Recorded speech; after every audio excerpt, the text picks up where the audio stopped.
Por favor, professora Maria Margarida Machado.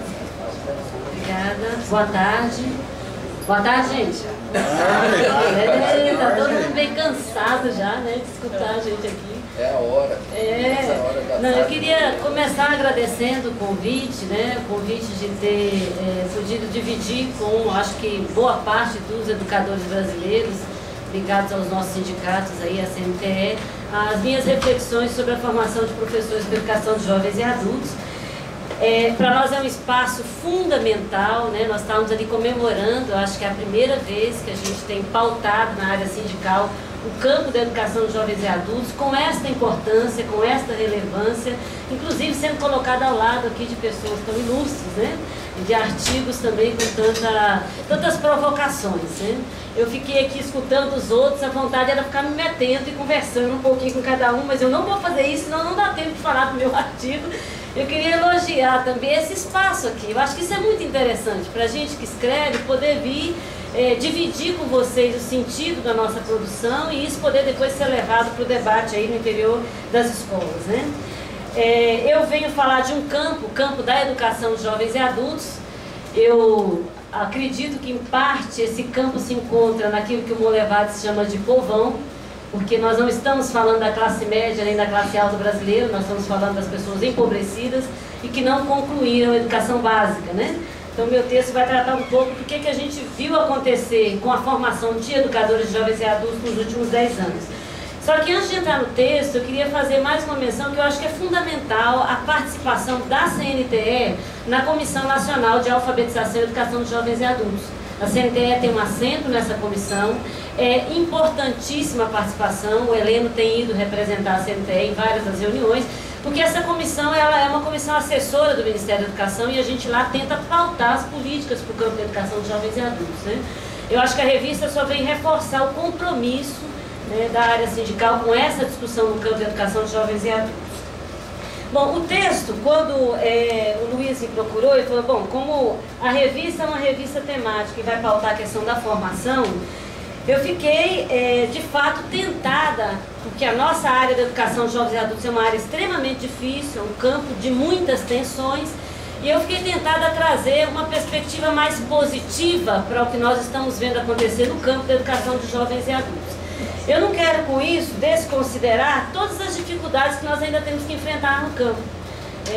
E aí, eu acho que tem uma discussão no Brasil, uma discussão de muito calor, de muita militância, que envolve muita militância, que é inclusive esta questão de, nos últimos anos, a educação de jovens e adultos pautar muito a questão da escolarização. Então, eu queria começar dizendo que, da minha perspectiva, de onde eu falo, a educação de jovens e adultos não é só escolarização.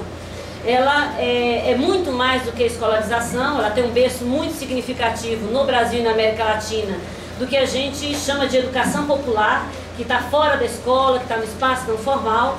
Agora, achei que seria muito importante para esse artigo focar a questão da escolarização, porque também não é possível negar que no Brasil existe uma dívida histórica com o acesso à educação de qualidade e a gente chega ao século XXI com 62 milhões de brasileiros com mais de 15 anos que não têm ensino fundamental. Então, falar em EJA não tem como não falar na necessidade de escolarização da população brasileira, e aí eu estou me referindo a 15 anos e mais, porque ainda assim, até hoje a legislação permite a entrada dos adolescentes de 15, 16, 17 anos na educação de jovens e adultos, o Conselho Nacional de Educação está revendo isso, mas é uma questão que eu acho que todos nós temos que enfrentar, né? E para elaborar o texto, eu pensei um pouco na percepção da EJA nos últimos 10 anos, tentando ver o movimento que a gente vem fazendo de reconfiguração dessa educação de jovens e adultos. Nós somos herdeiros de uma tradição cruel, que é uma tradição de Mobral e ensino supletivo, que caracteriza o atendimento ao público jovem e adulto na chamada defasagem de idade séria de uma forma muito aligeirada, compensatória e com quase nada em termos de qualidade. Então, o que nós vimos acontecer para a EJA, a partir da luta histórica, e não só da reabertura política, aquilo que a Andréa falava de manhã, mas também com aquilo que foi se configurando enquanto organização social em torno da defesa da EJA, o que a gente viu foi uma tentativa de mudança desse conceito de educação de jovens e adultos, e a gente pautar a perspectiva da EJA como direito de qualquer pessoa em todas as idades, né? Então, essa eu diria que é o maior desafio na formação de professores que nós temos, que é a gente tirar essa lembrança de que fazer mais rápido, fazer com menor conteúdo, fazer suplência é o campo da educação de jovens e adultos. E efetivamente a gente precisa pautar a educação de jovens e adultos como educação de direito, de qualidade, e que o tempo e o espaço da execução dessa ação de escolarização seja o tempo e o espaço que respeite este sujeito que volta ao processo de escolarização. Então começo o texto discutindo um pouco essa perspectiva da reconceituação a partir da Constituição Federal e da LDB. No aspecto da formação de professores, acho que é importante a gente entender que nós estamos falando de uma formação de professores que tenta sair de uma lógica de voluntariado para uma lógica de profissionais da educação, né? Que é uma outra questão que a EJA herda. Essa ideia de que qualquer um faz alfabetização de adultos, qualquer um pode ser professor de educação de jovens e adultos, e em grande parte nosso atendimento da educação de jovens e adultos ainda está pautado por essa perspectiva. Então nós temos programas de alfabetização, programas de escolarização do ensino fundamental, em especial do ensino fundamental, que ainda trabalham com professores que não têm formação.